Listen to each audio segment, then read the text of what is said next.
अस्सलाम वालेकुम।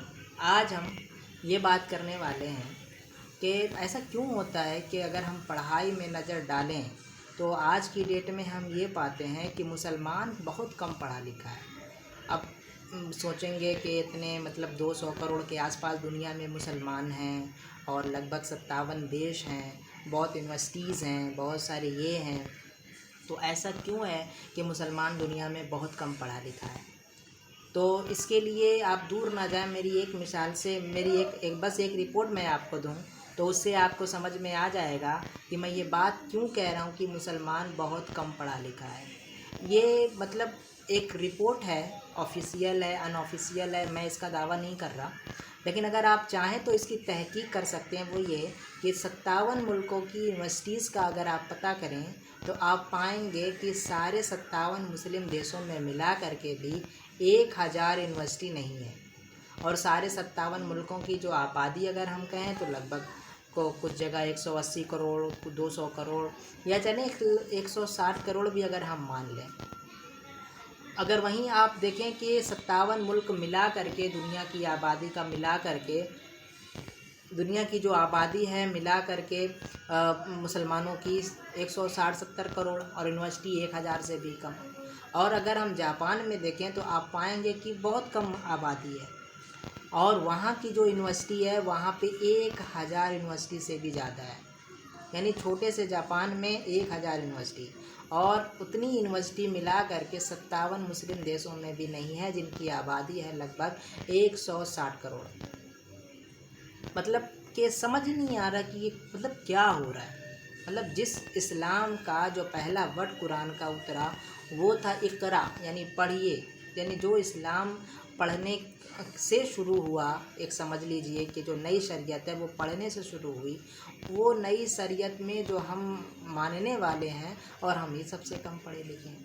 चलो समझ में आता है एक तरीके से कि अगर आप दुनिया में नहीं हैं पढ़े लिखे तो समझ में आता है, दीन में भी तो हम पिछड़े हैं। यानी अगर आप देखें अपने मस्जिद के अतराफ़ में देखें, आसपास देखें, तो आप पाएंगे कि मुसलमान कितने पढ़े लिखे हैं, दिन के एतबार से नमाज कितने पढ़ते हैं, पाएंगे 2-3%। अच्छा, वो 2-3% में हम ये पता कर लें कि कितने मुसलमान हैं जिनकी आबादी जो वाजिब और फ़र्ज को जानते हैं। मैं नहीं बात करता सुन्नत की, सिर्फ़ फ़र्ज और वाजिब की। कितने ऐसे हैं जो फ़र्ज और वाजिब को जानते हैं, तो वो भी हम पाएंगे कि बहुत कम लोग हैं। ना तो गुस्ल का तरीका है, ना तो वज़ू का तरीका उनको पता है, हमें पता है, और ना जो है हमें गुस्ल के फ़राइज़ का पता, वज़ू में क्या क्या फ़राइज़ हैं नहीं मालूम, नमाज में। तो ये मतलब मुझे समझ नहीं आता कि ना हम दीन के हैं ना दुनिया के हैं, समझ ही नहीं आ रहा। एक और बात याद आ रही तो मैं आपको बता दूं। आपको पता होगा कि दुनिया का जो सबसे बड़ा अवार्ड होता है वो नोबेल अवार्ड होता है। आपको पता है कि नोबेल का अवार्ड जो है मुसलमानों को आज तक कितना मिला, कितने मुसलमान ऐसे हैं जिन्हें आज तक नोबेल अवार्ड मिला है। मैं 2020 में एक कॉलम पढ़ा था, उसमें लिखा था कि आज तक मुसलमानों को सिर्फ 3 ऐसे मुसलमान हैं, 3, जिनको नोबेल साइंस में मिला।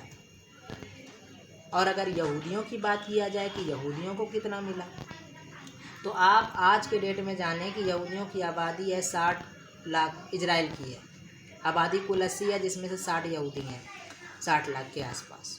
और 1900 के आसपास से ये नोबेल अवार्ड बढ़ रहा है।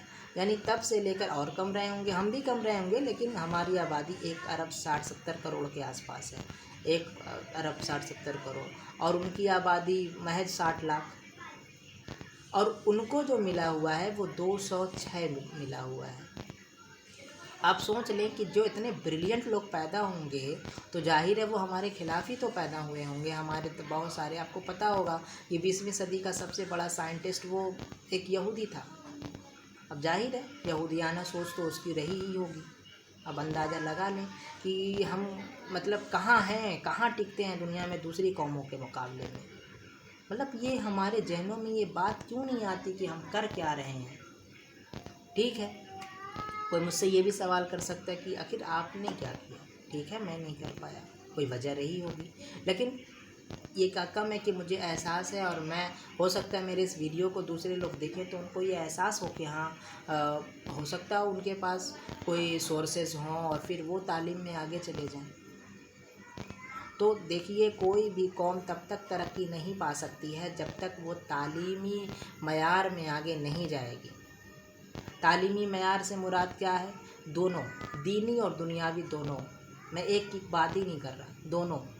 آپ دیکھیں کہ جنگ بدر کے دوران جب بہت سارے کافر پکڑ لیے گئے تو کچھ کو فدیہ لے کے چھوڑ دیا گیا، کچھ فدیہ نہیں دے سکتے تھے تو ان کو کچھ ہتھیار بنانے کا پتہ تھا طریقہ، تو حضور صلی اللہ علیہ وسلم نے انہیں جو ہے ہتھیار بنانے کو کہا کہ بھئی آپ مسلمانوں کو ہتھیار بنانا سکھا دیں، یہی آپ کا فدیہ ہوگا۔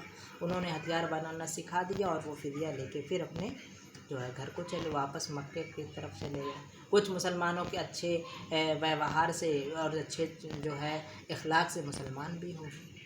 تو میرا سوال بس یہی اتنا ہے کہ اتنی ٹیلنٹڈ قوم، اتنی بریلین قوم جو قرآن کا حافظہ کر لیتی ہے، یعنی دنیا میں کوئی نہیں آپ کو ملے گا کہ جو ایک قرآن کو مکمل بنا دیکھے الحمد سے ناس تک پڑھ ڈالے۔ اتنا اتنا ٹف کام ہے، اتنا آپ سوچ بھی کے نہیں سکتے ہیں کہ دنیا میں کوئی اتنا لحاظ۔ وہ قوم تعلیمی معیار میں پیچھے ہے، وہ قوم دینی معیار میں پیچھے ہے۔